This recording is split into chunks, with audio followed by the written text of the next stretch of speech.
All right. Good morning to all the possum pet parents out there. It's another beautiful Saturday morning, and nothing's gonna stop us now from sharing to you great tips in raising your fur kids to be that one tap doggo here in Maxime Talks. So here, once again, I am Dr. Reniel Montero, your host for this morning. So last episode, we had a very informative discussion about the nitty-gritty of doggo healthcare. So we talk about common ailments na nararanasan ng mga aso natin from puppyhood, adulthood, and then to geriatric phase or yung kanilang lolo and lola stage. And most importantly, we were able to discuss then how regularly you should bring your doggos into the vet for a checkups. All right? So for today, since we know that it's already Christmas season, though it doesn't feel like it, right, diba? Because of everything that's happening around the globe, we need to know what precautionary measures or safety tips that we can impose to keep them safe during this festive season.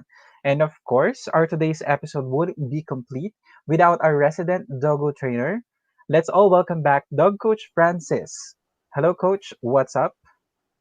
Hi, Doc, Ron, and everybody in the Maxime team and Maxime community. This is Doug Coach Francis. How are you? Oh, medyo exciting tong magiging topic natin today, Coach. I'm really excited to know more about the safety precautions that we can use for our pets. Yes. Teka lang. Okay na ba yung audio ko, guys? Coach, Doc, is my audio okay? Yeah, no, so that's lumapit tayo clear sa enough, mic. Coach. Ayan. Yes, yes. Kailangan natin yung pang DJ na boses ang gagamitin natin. Naku, Ayan. All right. perfect, Coach. All right, Doc, ang dami natin na pag-usapan last, Yes, that's right. our previous webinars, right? So ngayon, ang pag-uusapan natin ngayon is really preparing for these holidays, pero specifically siguro yung New Year. No? So a lot Yes, of stuff has definitely. happened. 2020, it's been good, it's been bad, pero hey, we're still alive and ang dami Thank nangyari God, talaga. Oo. definitely. So um, ups and downs, right? Diba? Pero 2021, and then we want to greet 2021 with a better perspective with our pets. And syempre, to help us see 2021 better, okay? We're going to be talking about how to keep your dog safe this 2021. Okay, coming 2021 celebration or the New Year, especially New Year's Mm, Eve. Okay, ang dami kasi natin pinag-usapan na safety during our previous webinars, pero we want to focus on the firecrackers and the fireworks. Ano ba yung mga pwede natin gawin? Kasi if we're gonna be talking about safety, about food, we already discussed that on our previous webinar. So, hey guys, if you have missed that, please check the Maxime webpage, okay? Or Maxime Facebook page rather. Kasi check our other webinars. Ang daming information about plants, about stuff, how to keep your dog safe at home. yes, Paulit-ulit lang yan, no? Pero dito, it's very special, Doc, kasi New Year 2021. Woohoo! Finally! yes. Konting tiis na lang, Coach, no? But before we proceed to our topic, Coach, we just want to remind all of our viewers to type in their questions on this lesson and we will answer them right away. So just post your Mm-mm. questions and sasagutin namin yan agad-agad. All right? So, Coach, we have Christmas and New Year's coming up, and for our doggos, even with the pandemic and quarantine, that can usually mean strangers, right? So, strange smells, strange faces of people, and most importantly, fireworks. So that's what we're talking about kanina. This can cause a lot of stress to our doggo. So, Coach, what are the tips, or do you have any tips on how we as pet parents can help our doggos manage this stress? Yes, we actually have these tips. We are going to have two lessons. Pero in first topic natin is how to keep your dog safe, okay, for the holidays. So, lalong-lalo na with our Filipino culture, sabi ko nga yesterday it was so traffic. I went out to just get a few supplies. And then sabi ko, oh my God, sobrang traffic na. I guess the festive season is coming back. The Yes, spirit of yes, Christmas and the excitement for the new year is back to the Filipinos. Pero hey, let's try to keep each other safe. And of course, maganda is if we can get those 10 holiday safety tips for our pets. So if you're ready, I'm ready. Let's start. Pero again, sabi nga ni Doc Ron, please, we would like to hear from you. Comment below. We'd like to talk to you. and hear your thoughts. All right? So, Doc Ron, simulan na ba natin? Sure, coach. I can't wait. Let's do this. All right. So, ito yung first safety tip natin, okay, for this coming holiday season, especially on the New Year. One, provide plenty of exercise. Why? Kasi, well, dogs will be very anxious. We're excited, pero for dogs, they don't know what New Year is. Ang mangyayari niyan, Doc, is, well, it would just feel like any other day. Yeah, they're happy kasi kasama ka nila, 'di ba? And the family is there. Pero something is different.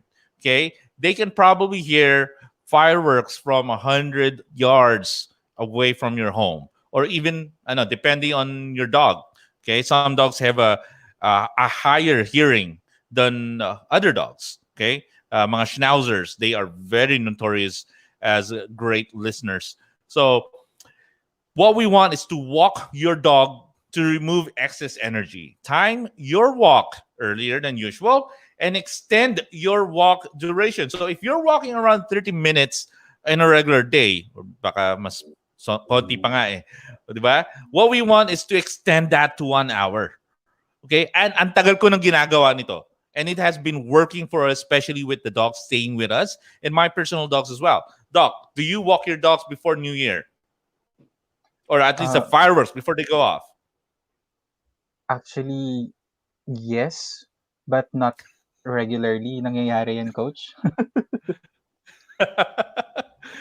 Yan. Hey, yung mga nanonood ng Maxime Talks today, please, I would like to hear your thoughts, okay? Baka meron ba kayong hula? Ano ba yung kasama doon sa mga tips natin? O baka naman meron mga tips dito na hindi ko naisip at kinabit.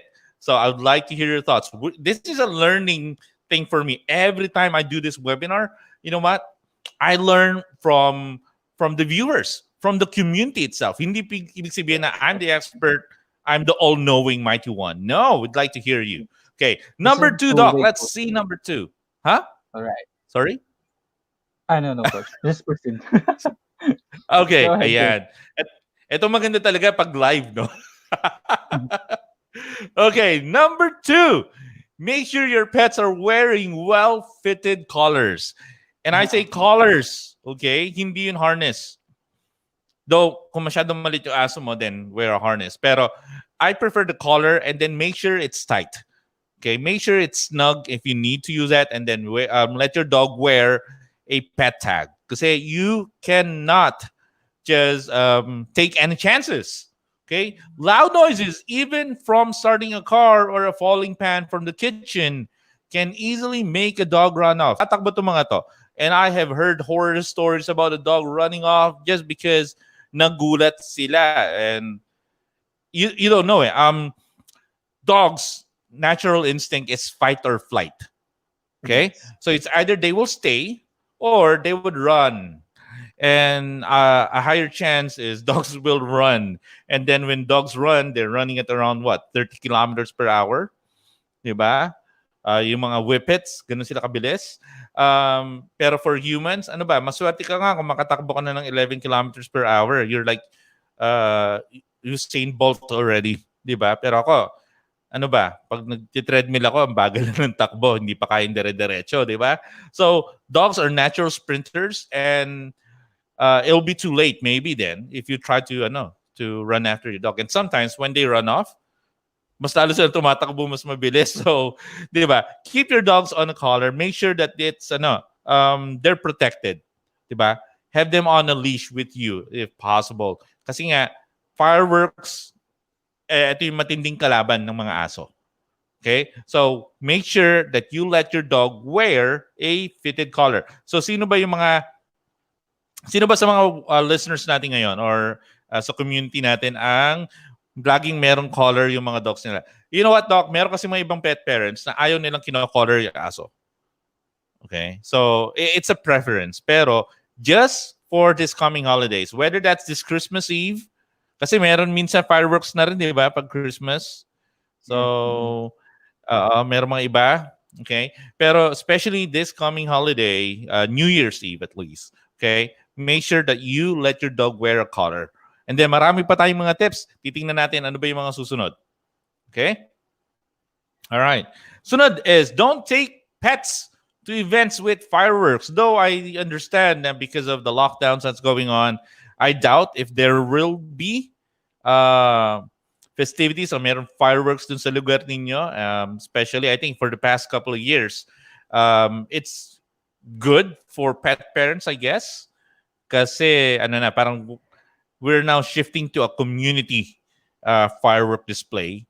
Pero again, katulad dito sa amin, yung kapitbahay namin, nagpapaputok pa rin. So, hindi mo mapigilan, di ba? So, hindi mo na pwedeng pagsabihan. Baka magalit sa'yo. So, it's just best na wag na kayo pumunta. Wag nyo nang isama yung mga aso nyo doon sa mga fireworks displays na ito. Okay? So, unless maybe you are in a province and then malayo kayo talaga, or maybe you're in a farm and the fireworks are really far, okay, then you have such a view, di ba? Wonderful. Pero fireworks in general, it's not good for humans, di ba? How can it be good for the dogs? So, Doc, do you like fireworks? I do. I do, coach. I do love watching fireworks actually. But medyo may bad experience kami dyan sa ganyan. Nawalan kami ng aso Oh, because of fireworks. So, ayun. nawalan? How? Um, nakawala siya sa leash niya.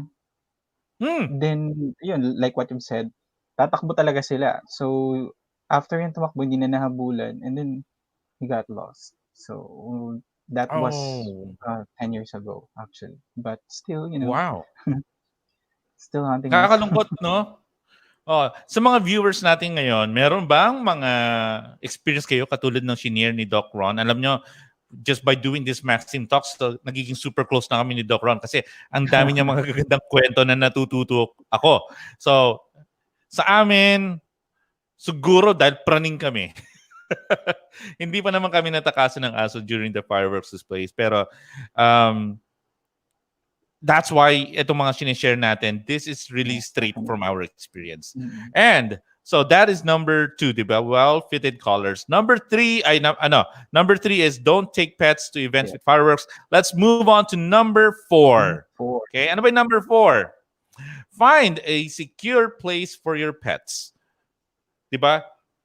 During our previous webinars, siguro napansin nyo na, I've been advocating using crates.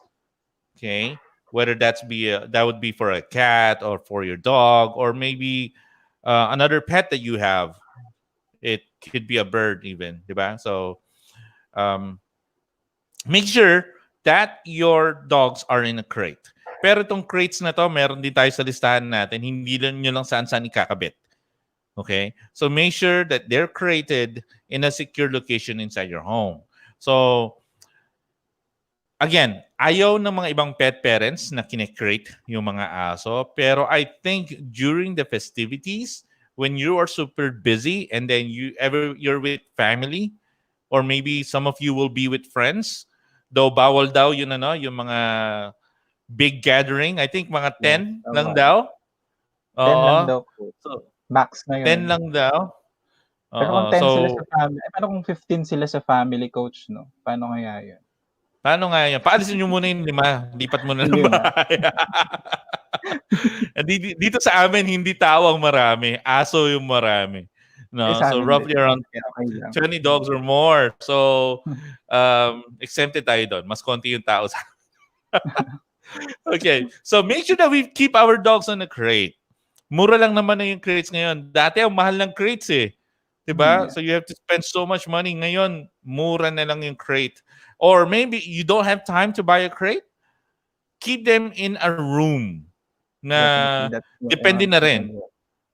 Oo, depende na rin dun sa temperament ng aso mo and how well trained your dog is. Kasi baka naman iniwan mo siya sa room tapos sinira niya na yung beddings mo or baka naman nagpati na siya doon. So that's not gonna be a good interaction din naman or a good way to leave your dog there.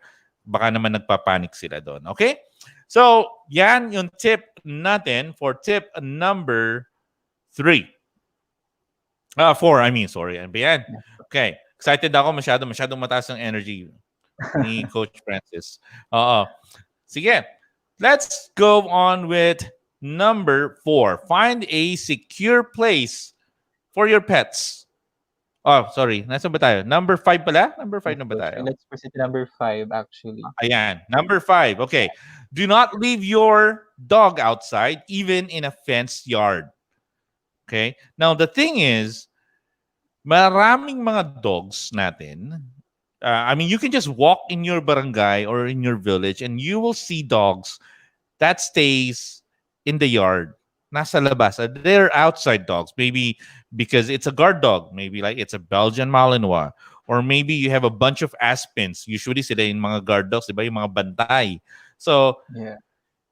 just for this night or just during the festivities, ipasok nyo po sa mga bahay. Bring them inside. It's just for that one night.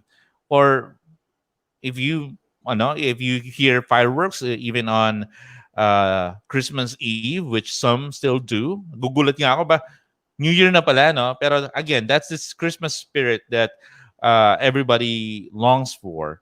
So let's bring our dogs inside and do not leave them in a, even if it's a fence yard. Kasi pwede silang makatakas. I have seen dogs na sobrang takot nila.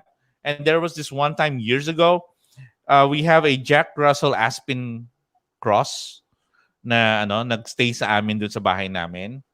Tapos, sobrang takot niya. Nag-parkour siya. Tinalunan niya yung wall. And taas ang taas ng wall.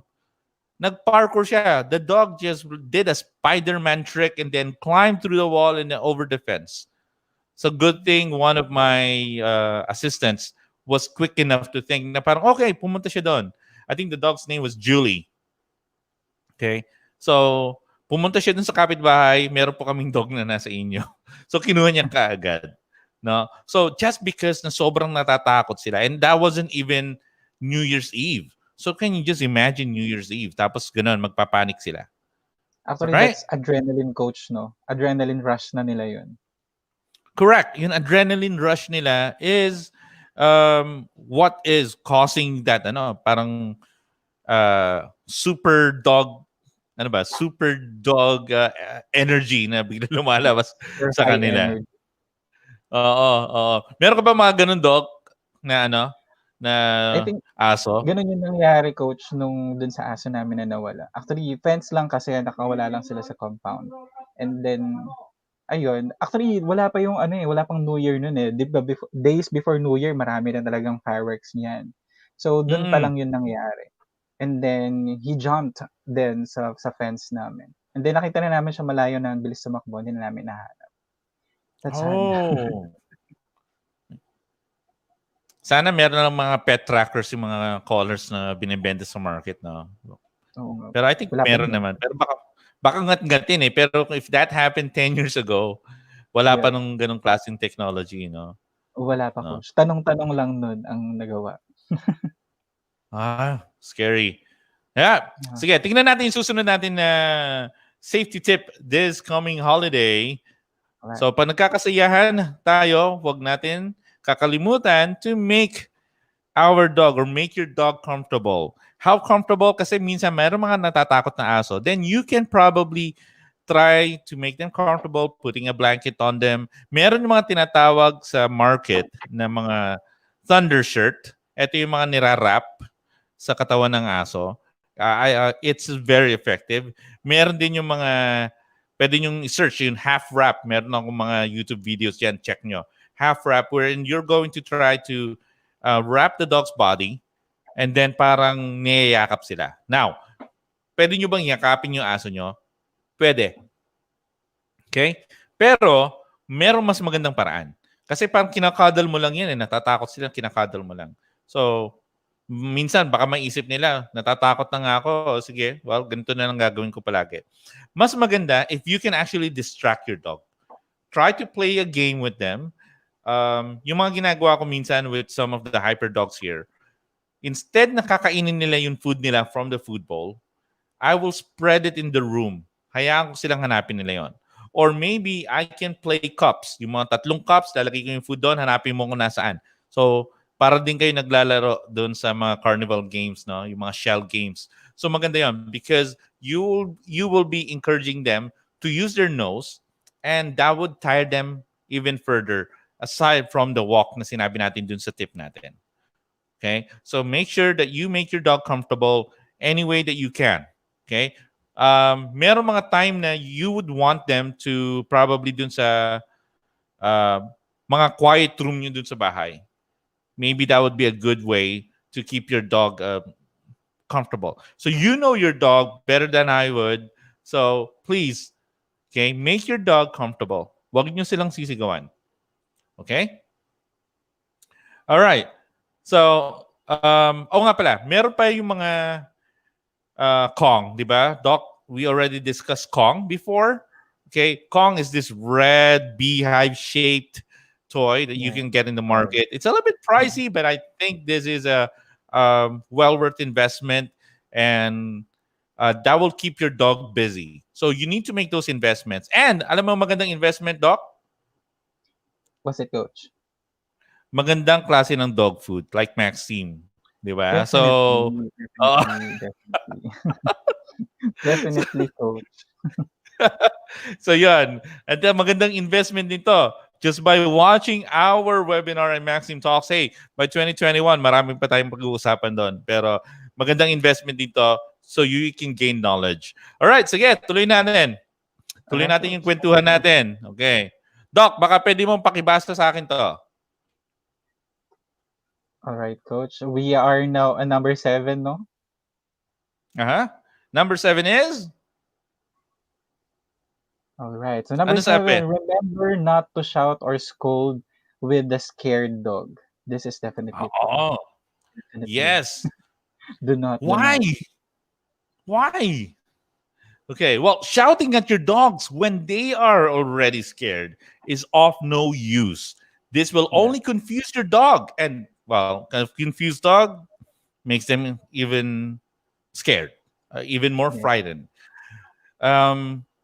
Though you can cuddle them, tapos, yung nga lang, ang iba kasi, they would scream or shout at the dog and then cuddle them afterwards.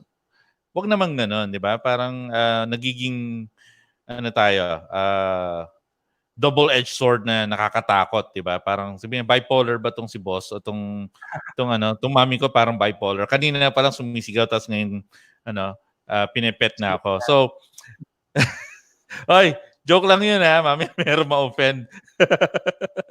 Joke lang. Okay. Well, the best thing to do really is to encourage the dog to be calm and follow the previous steps ng mga pinag-usapan natin in this video or in this webinar, okay? So, kung meron kayo nakaligtaan, you can always replay this Maxime Talks episode later. Or maybe you're busy, nahappyawan nyo ngayon, mamaya balikan nyo, okay? Kasi marami sa mga viewers natin, Doc, nire-replay nila or they go back kung busy sila. Hey guys, good morning. Again, this is Dog Coach Francis with my wonderful partner, Doc Roniel, and we're talking about 10 safety tips for the holidays with your pets. Okay, Yes, pasok na tayo sa susunod na tip natin. Tip number... Yan. Yes. Number 8. Okay. Tip number 8 is desensitize your dog to fireworks. Paano natin gagawin yan? Nako. Paano ba? Oh. Teka lang. Doc, meron akong babasahin sa inyo, ha? Ano ba ang ibig sabihin ng desensitize? Minsan nabubulol ako dito eh. Kahit na ako mismo. Ang tagal ko na ginagamit tong word nito. Desensitize. What is desensitize? Well, guys, ito yan. Wikipedia defines desensitization or yung nga, root word, desensitize, as diminished emotional responsiveness to a negative or aversive stimulus after repeated exposure to it. Yan. Yes. So yun yung ibig sabihin, di ba? Ang hirap. Parang, okay, hindi ko pa rin naintindihan. Pero the thing is, ang gusto natin dito is, we want to expose your dog to firecrackers from a good distance. Kaya nga yung graphic natin na nakikita natin ngayon dito is, from a distance, they're From watching the afar. Mhm. fireworks. Okay? So, we want to keep the distance enough not to frighten your dog. Parang nagiging background noise lang siya. And then what we want is to work your way until your dog is confident enough with fireworks in general. Okay? Pero ito yung problema.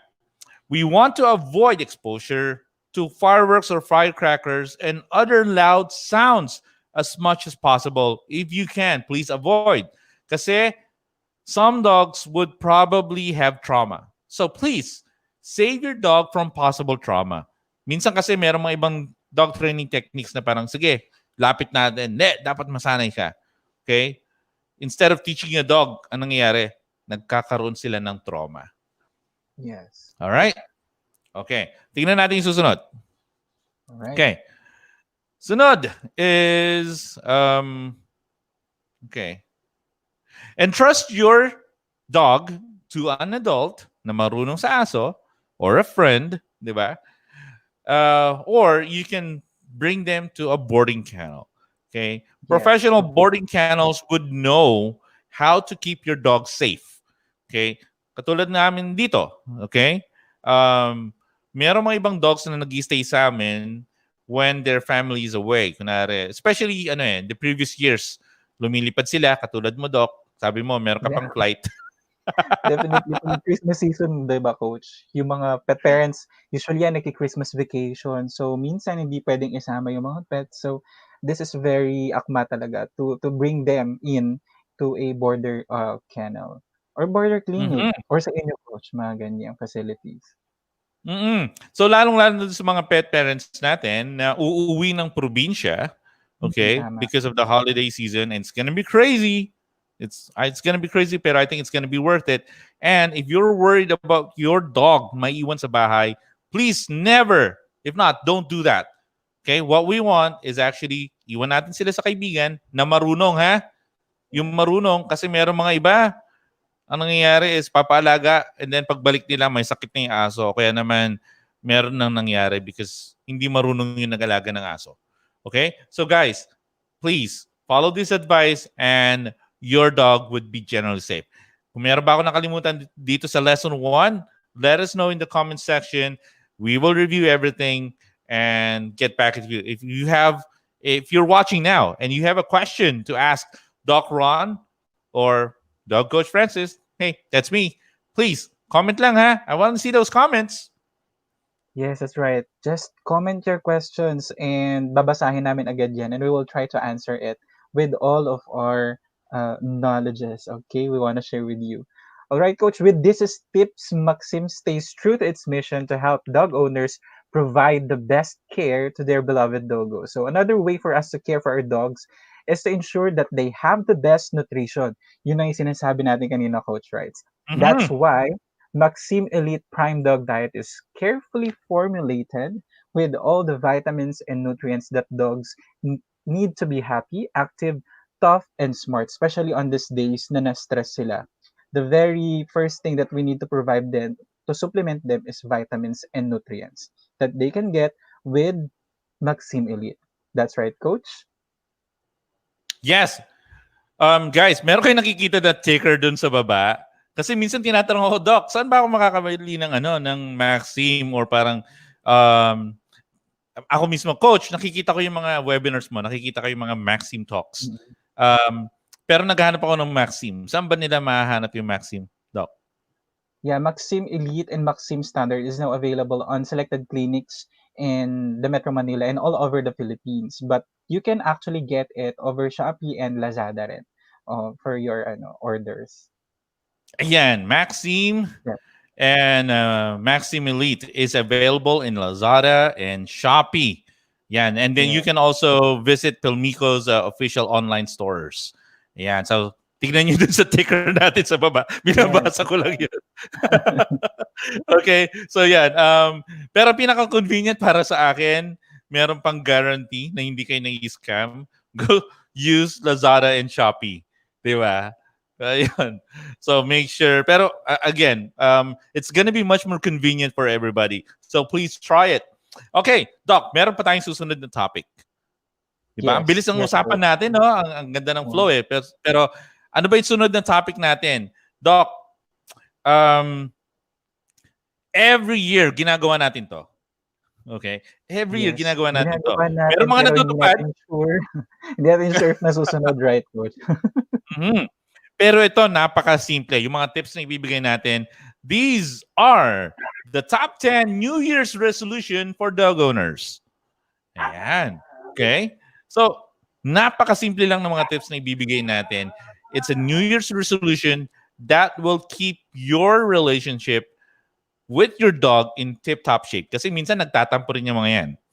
Minsan nagkakaroon din ng depression yung mga ibang dog. Okay? Yes. Or baka naman yung health nila masyado nang napapabayaan. Yan, alam mo yung mga topics na to, napag-usapan din namin dun sa podcast namin, Doc. It's the dog behind the human, okay, Mm. powered by Maxime. So they can listen to that on Spotify, Google Podcasts, and Apple Podcasts. So kailangan yung pakinggan yan because ang dami naming mga tips doon and yung mga recent guests din namin doon, super informative. So you should listen to that. Okay, so pag-usapan natin is the top 10 New Year's resolution for dog owners. Simulan natin. Ano ba yung una? Okay, Doc, siguro pwedeng pakibasa na lang yung una, ha? Sure, coach. All right, for our first New Year's resolution, oh my God, I will walk my dog on a regular basis. Should I? Doc, nagpe-pledge ka ba ngayon in the Maxime I will. community? Yes, I will walk my dog on a regular basis. Ayan, ako rin. Okay, ako rin. Though I'm a professional dog trainer, minsan I'm putting too much time on other stuff na ginagawa natin. And nakakaligtaan ko rin, no? So, ako, I will walk my dog more, okay, on a regular Mhm. basis. Ito yung malaking parang guilt na dala-dala natin. Okay? So, yun nakikita ko yung mga Maxime team mo o yung mga pet owners sa Maxime team mo, nakikita ko kayo. Hindi, kayo, yung mga nanonood ng webinar o ng Maxime Talks. Sinong guilty dyan? Sinong guilty? Okay? Ayan, in the background, sabi ni si Candy, ha ha ha ha, tawa-tawa na siya. Ako mukhang may guilty coach Guilty. eh.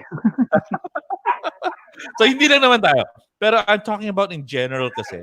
Okay? So, guilty kasi tayo na parang minsan nakakalimutan natin. Hey, 2021, give your dog the best gift that you can give them during the holidays. That's just a simple walk. Wala kang gagastusin eh.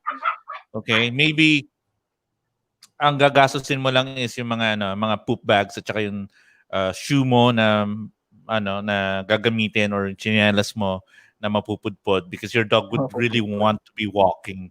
Okay? So like people, our dogs need exercise and both physical, mental stimulation. It is very important to keep your dog healthy by doing this regular walk. Okay? Dogs love to be out, to run, and sniff. Lalong-lalo na yung sniff, it's very important that you keep your dog sniffing. Kasi para sila nagbabasa ng Facebook feed yan eh. When you allow them to sniff. Okay? Huwag niyong gawin na parang scroll up lang yan. Parang dumaan yung feed o yung scent. Tapos scroll up lang. Okay? Hayaan nyo silang amuyin yun. Let them enjoy the walk. Hey, by the way, it's their walk, ha? It's not your walk. Okay? Pag naglalakad tayo ng mga dogs, minsan kasi nagmamadali tayo eh. Di ba? Oh, yeah, the So parang, tendency. sige na, para matapos na. No, guys. It's their walk, not yours. Okay? All right. So, walking your dog on a regular basis is also great in building your relationship. After all, guys, we also need the exercise. After all the holiday feast na kakainin natin this festive season. Okay. Happy New Year. Hello. Siyempre, yan? Preparation na rin yan. So, sana pwede na tayo pumunta ng beach pagdating ng mga summer times, diba? So, simulan na natin yan. Okay, magandang tip yan. Alright, sunod natin, Doc. Pakibasa. Number 2. Ano bang tip number 2 natin? Okay. I will play with my dog more often. Will I? Sinong guilty? Sinong guilty sa Maxime team? Ayan. Titingnan natin. Sino sa inyo, ha? Hoy, sino sa inyo? Sa mga nanonood, sino sa inyo? Raise your hand. Be honest. Do you play with your dog? Ako, I play with my dogs. I play. Okay? Yan. Okay. So if you are a real pet parent, you will give time and you will play with your dog. Sabi nga nila, Doc, idle hands are the workshop of the devil. So, Oh, paano kaya yon? Wala naman hands yung dog. I have pause. Idle paws or idle mouths or ano ba, muzzles or teeth. Ganun yung Doesn't sa do. dogs eh, di ba? Oo. Is the workshop of the devil. So, Right. I think pag napo-pour, ha?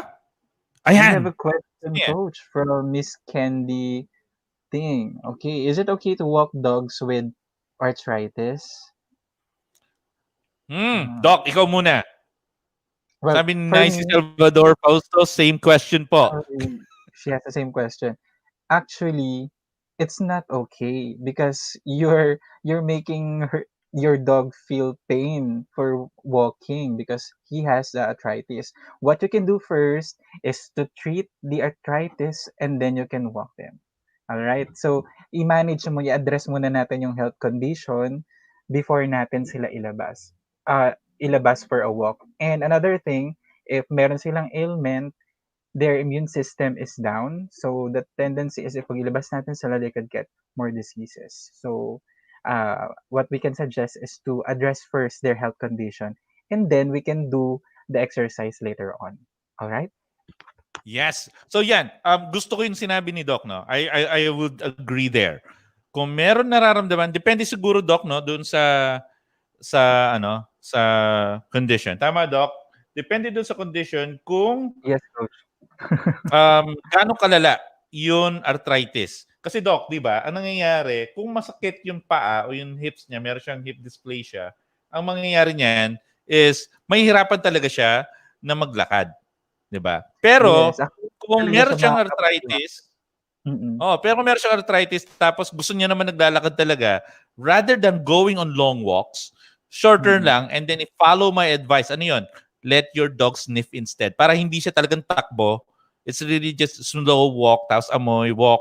So hindi nyo nabibigla at the dog would not be in pain. So yun two sides of the story, no? One from Yes, Doc Ron, wonderful advice, and one advice from me. Oh, di ba? You got the best of yes, both worlds right here.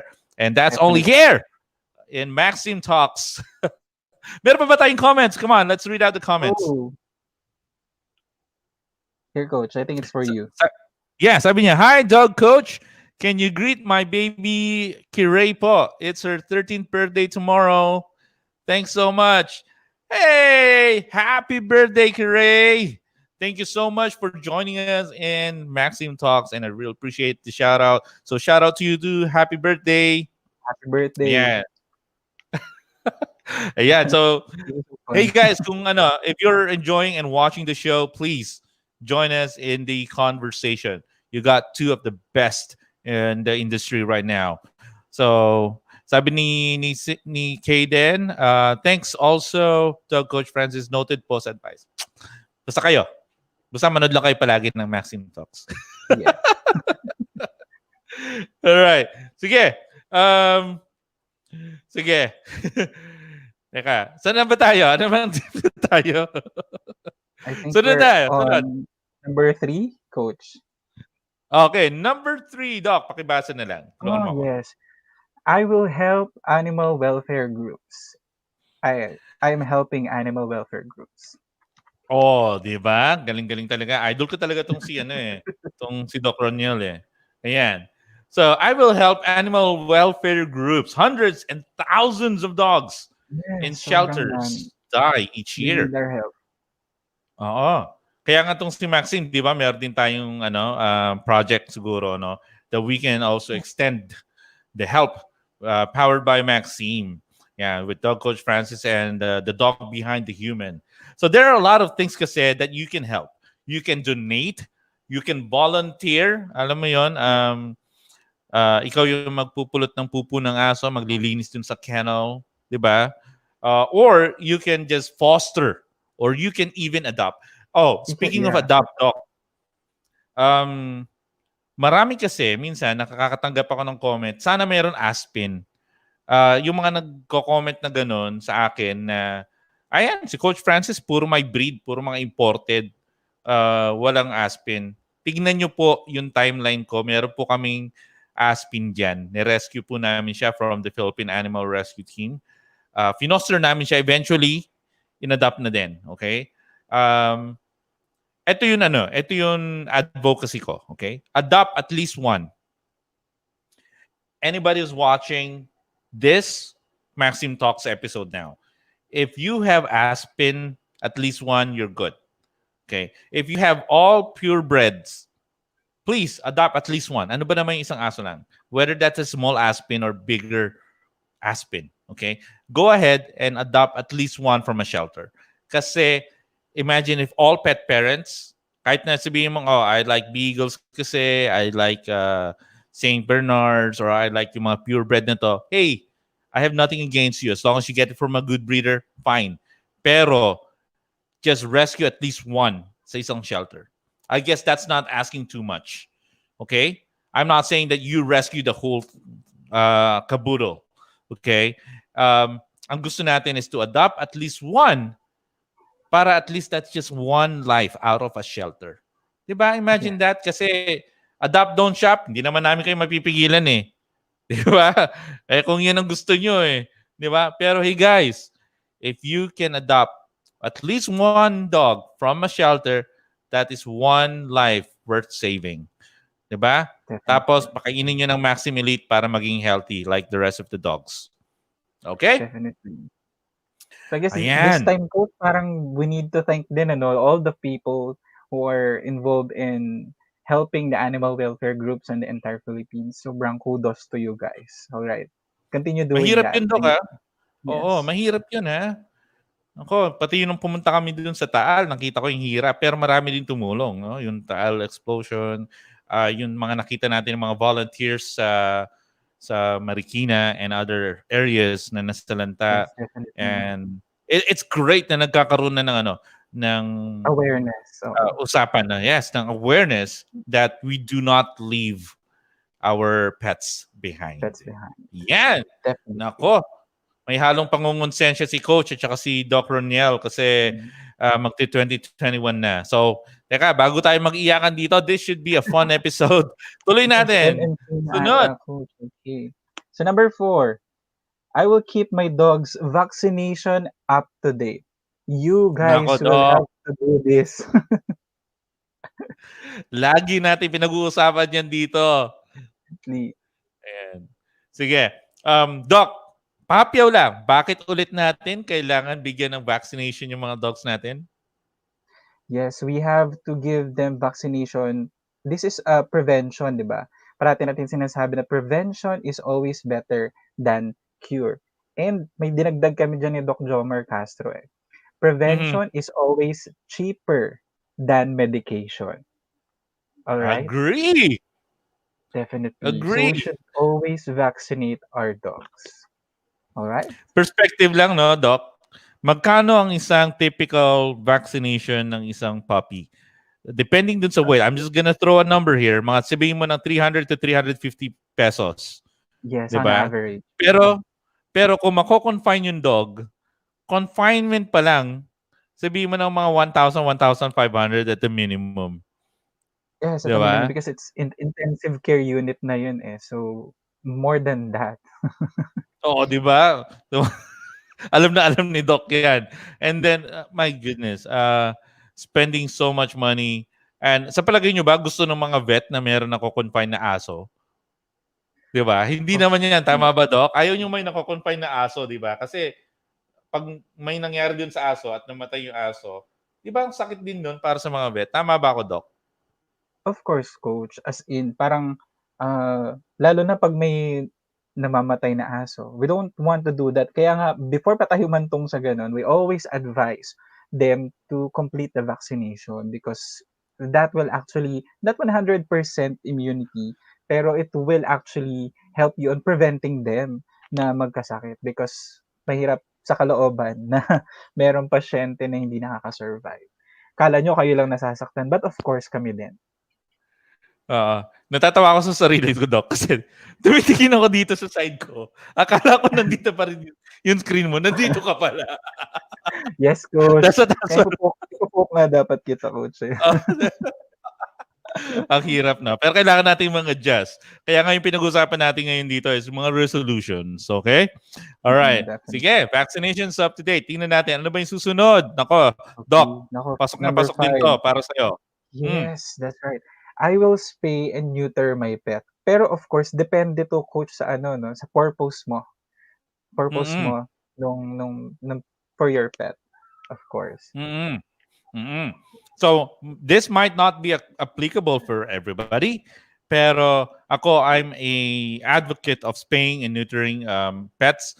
So, lalong-lalo na sa cats kasi Yes, uh, ang bilis talaga magparami ng cats. And then, yung mga iba, nililigaw nila. Yung iba, ano ba, dinidispose nila sa trash. Come on, guys. Magkano lang, mura lang ang spaying and neutering, okay, in general. And then there are some foundations yes, who would spay and neuter. Pati yung mga ano mga city vet, minsan meron silang mga mga programs yes. diyan, 'di ba, Doc? Yung Actually mga ngayon, libreng coach, kapon. yes, coach, may ongoing program si PVMA, Philippine Veterinary Medical Association, headed by Doc Cora. Meron silang Mhm. what's called this, spay and neuter program. Lumilibot sila sa buong Pilipinas. I don't know if it will continue next year, pero I think it will. Samantalahin natin yung mga ganong activities because it's totally free and you can get a chance to consult with the veterinarian afterwards. So, Mhm. magandang yun na samantalahin natin yung mga ganyang activities. All right. So wonderful. Ako, kung medyo aggressive at medyo meron kayong behavioral problems na nag-hump yung aso, okay, and then you have no plans of breeding your dog din naman, if it's a male dog, get your dog neutered. You would see a slight difference doon sa behavior nila because wala na yon. Teka, merong comment. Is it Yes. safe to neuter po ba ang dog after 4 years old dog, sabi niya. Mm. Sabi ni Miss Technically, Fausto. yes, technically adult dog pa lang naman 'to, hindi pa siya geriatric. So it's still safe to do that. Mhm. So, pero Yes. kung geriatric na siya, Doc, siguro pa-assess muna sa mga vet, no? Yes. Oh, nice see Salvador Fausto. What Maxim products po can you recommend for 6-month-old puppies? Actually, we have a dog food variant of Maxim Elite that is suitable for puppies. Aging from 1 month to 1 year old. Okay, so you can use that nicely. Sorry, Doc. Ano ulit yon? Yes, coach. Anong brand ulit? Anong variant? Yeah, Maxim Elite puppy. So we can use that for our puppies. Of course, less than 1 year old. Ayan. Less than a 1 year old. So, ito Yeah, yung this mga is our yung mga puppy. kibbles niya mas malilit din. So, para mas palatable siya, mas madali din ma-digest. Tama? Yes. Kaya meron Yes, tayong coach. ganun. O, That's right. yan. Tandaan niyo yun, ha? Alright. So, again, going back, meron din kasi mga ibang dogs na, especially for female, if you have no plans of breeding din naman, or maybe if you will breed them, hindi naman pwedeng dire-diretso. Again, meron tayong mga topics na to from our previous webinars with Doc Roniel. So, tignan nyo yun. Meron kasi mga risk yan. So, you need to be aware of the possible risk whether you spay or neuter. So, if you're not thinking about it, do your research para mas ma-well-informed kayo. Yes. Alright? Alright, number 6 na tayo. Ang bilis. Konti na lang. 10 lang to, ha? We're just talking about 10. Number All 6 na right. Number tayo. 6. I will improve my dog's diet. All right. Nako, ito na yan. All right. A nutrition balanced diet is important to keeping your dog healthy and happy. So it's also very important that you check your dog's weight regularly, and then keeping track will Yes. help you assess if you are providing too much or too little food to your dog. Minsan tinitignan ko dito yung shape ng body nila eh. Kung masyado na parang barrel and then medyo meron ng belly, that might be too much. Okay? Pero in general, guys, providing table food, as in when we say table food, yung mga pagkain nyo mismo, kunwari ulam nyo, adobo, haluan nyo yung kanin, bibigyan nyo dun sa aso nyo. Huwag naman yung gano'n, okay? Kaya kumakain kayo ng Ano ba? Ano ba yung mga paborito natin na ulam? Kare-kare. Tapos bibigyan nyo yung aso nyo. Kung ano man yung ulam ninyo. Kahit yung sabihin mo, chop suey naman yan, Doc. Pwede ba yon? Pwede ba yon? Chop suey naman yun yung bibigay kong ulam sa aso ko. Pwede ba yon? Well, minsan actually we allow them to feed their dogs nung vegetable din naman. That's allowed. Pero ang sinasabi lang natin dito, coach, right? Iba kasi yung health requirement or nutrient requirement ng mga aso that they can get it from the formulation ng mga dog food dito. But if we will give them table food, we might not be able to watch out for example, too much salt content of the food. That's very dangerous for them. Or too much protein content. That's very dangerous for them too. So, on that side, hindi natin nakakount yung mga nutrient aspects na yon na para lang sa kanila. Hindi natin yun nakakontrol with our table foods. Gusto ko yan. Kasi yung definition ko, Doc, na table food is yung pagkain natin mismo, yung ulam Yes, natin. that's right. Okay? Mm-mm, mm-mm, Iba kasi yung food ng dog mo na kumuha ka ng mm-mm. na malengke ka, 'di ba? Pinagluto mo yung aso mo ng mga gulay. You know what? Mm-mm. Wala naman tayong problema diyan eh because Yes, dogs are omnivores. mm-mm. Okay? So originally they were carnivores pero since they have evolved together with the human diet, okay, naging omnivore sila. Pero ang maganda kasi, when you're using products like Maxime, okay, AFCO certified yan, di ba? So it Yes. meets the standards that is needed by your dog. Pero meron kasi minsan magbabash, bakit dog food? Ba't hindi ka nalang mag-raw? Guys, wala kaming problema dyan. If that's what you want for your dog, you are the pet parent. Pero what we're trying to say is dapat alam nyo yung tamang nutrient na pumapasok doon sa dog niyo. And That's in yes, that and way, aware mm. kayo. And dapat din alam din natin yung what you call this, risk of those right, coach? Ay, di pala coach, sorry. Andiyan ka pala. Dito. Risk of feeding raw food, ganyan. And maybe we can talk about this on a separate topic, right, coach? But for now, we should know that there are pros and cons on feeding that. Yes. Very well said, Doc. Galing. Yeah. Okay. Sunod natin. Sunod natin sa ating slide Oh, is, number 7. I will teach my dog at least a trick or two. Oh my god. Okay, go. wow, Doc, you can always teach a dog a trick or two. Yep. Even older dogs. So it doesn't matter if you have a puppy, you have an adult dog or senior dog. Okay, you just need to be patient, and you have to provide lots of love and rewards. Ganun talaga yon. Teaching your dog some tricks is an awesome way of bonding with your dog. Start with ano ba? Mga simple tricks siguro like high five, maybe a speak command. Ano pa ba? Play dead. That's always a killer. Or as simple as a kiss. Di ba? Play dead. That's always a killer. Okay. Yeah, I love that. Nagets nyo? Ang jologs ko paminsan-minsan. Ano. Anyway, keep it fun and rewarding for your dog. That's it. Okay? Uh, kung hindi naman ganun kagaling yung aso nyo sa mga tricks, di ba? Just find a way na parang you can use their existing trick. Kunwari, pumasok lang sila ng bahay, labas, pasok. As simple as that. As long as you give time for your dog and then you make those gears in their mind working. Baka kinakalawang na rin yan. So, konting practice, I'm pretty sure you will learn a trick or two. Pero challenge din yan for pet parents. Ano ba yun huling trick na tinuro nyo doon sa aso niyo? Kung kailangan nyo ng tulong, hey, don't forget to visit my website, my website, dogcoachfriends.com, and my YouTube channel. Meron tayong nilalabas ng mga bagong content doon. We're super excited. Pinaghihirapan talaga. Visit my YouTube channel, Dog Coach Francis. Yun.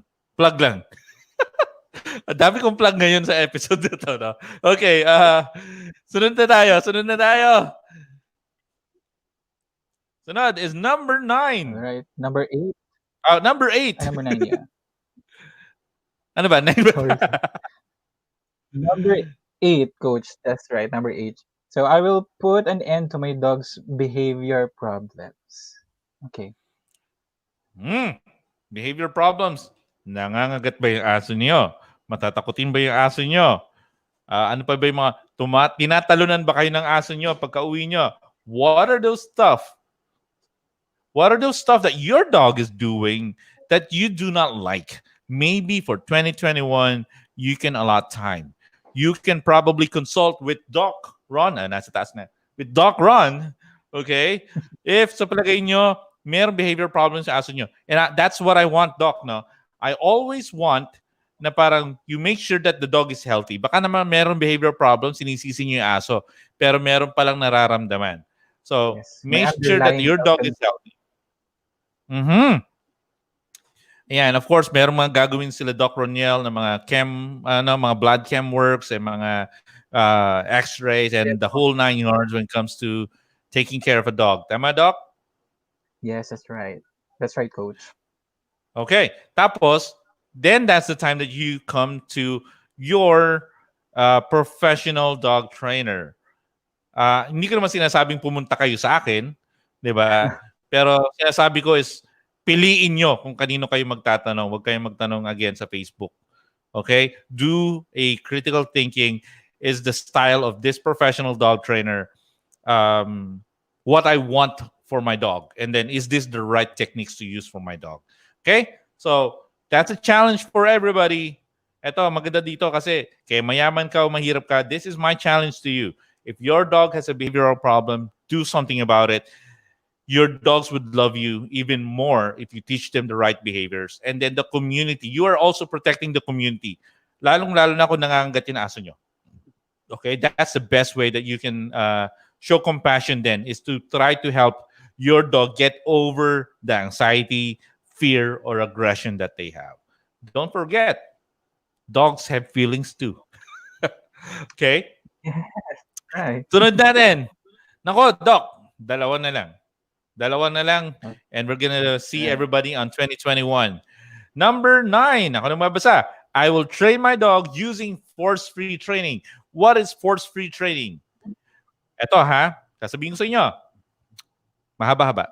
Force-free dog training means no shock, no pain, no choke, no fear, no physical force, no physical molding, no compulsion-based methods. Okay? None of the bad stuff is employed to train or care for your pet. What we want is to use rewards like treats, toys, play, and lots of praise. Physical punishment and other traditional, yung mga old school, coercive or corrective or aversive training methods and intimidation are detrimental in trying to achieve what you want for your dog. So if you're training them the basic obedience, or you're trying to solve their behavior problems like in our previous slide, force-free training is the way to go. It's much more humane at hindi pa kayo masyado may stress. Pangako ko sa inyo. All right. And Doc, last is number 10. Number 10 says, Doc, All right. Okay, coach. I will groom my dog on a regular basis. How's teka, that? bakit ka nagtataas ng kamay mo, Doc? Guilty ka dito. It's very high maintenance dog, especially hairy dogs. So minsan, makikita mo na lang medyo may konting mat, pero kayang-kaya naman 'yan, hindi naman malala. Dati, Mhm. guilty. Oh, dati naman pala eh. Hindi mo na kailangan mag-raise ng hand mo. Wala naman tayo sa korte. Hindi, biro lang. So, a dog's coat, tama ba, Doc, will give you the first clue of general health. Is that correct? Definitely. Rough coat, sometimes it can mean that they have intestinal parasites, or they Mm-hmm. have skin allergy, or they have external parasite, or other underlying diseases. Mm-hmm. And then let's not forget, since we're talking about dog grooming, dogs do shed, especially kung meron silang fur. Quick note is, what's the difference between fur and hair? Hair, ito yung buhok natin. Ayan, yung silver foxy hair ko. So, humahaba yung buhok natin, humahaba ng humahaba, hangga't hindi natin ginugupitan, humahaba lang siya. 'Di ba? Of course, meron mga falling hair which is also normal, 'di ba? Pero humahaba lang 'yan. That's hair. Ano ba yung mga dogs, mga poodles, mga ano pa ba yung mga ibang aso? Mga Shih Tzu, humahaba. Shih Lhasa Tzus. There you Apso. go. Yeah. Last app. So usually mga small dogs eh. 'Di ba? Mm, So humahaba yung mga fur nila, ay mga hair nila. Pero the difference is with the fur. What is the fur? Ito na yung mga buhok ng mga golden retriever, mga labrador, mga Siberian husky, 'di ba? These are short parang buhok, 'di ba? Pero they're actually called fur. Once they reach a certain length, okay? Kunwari ganyan na siya bagong gupit. Tapos ang mangyayari niyan, ipupush ng bagong fur yung luma kaya nagkakaroon ng shedding. Okay? What do we do with that? Using a nice dog shedder will help.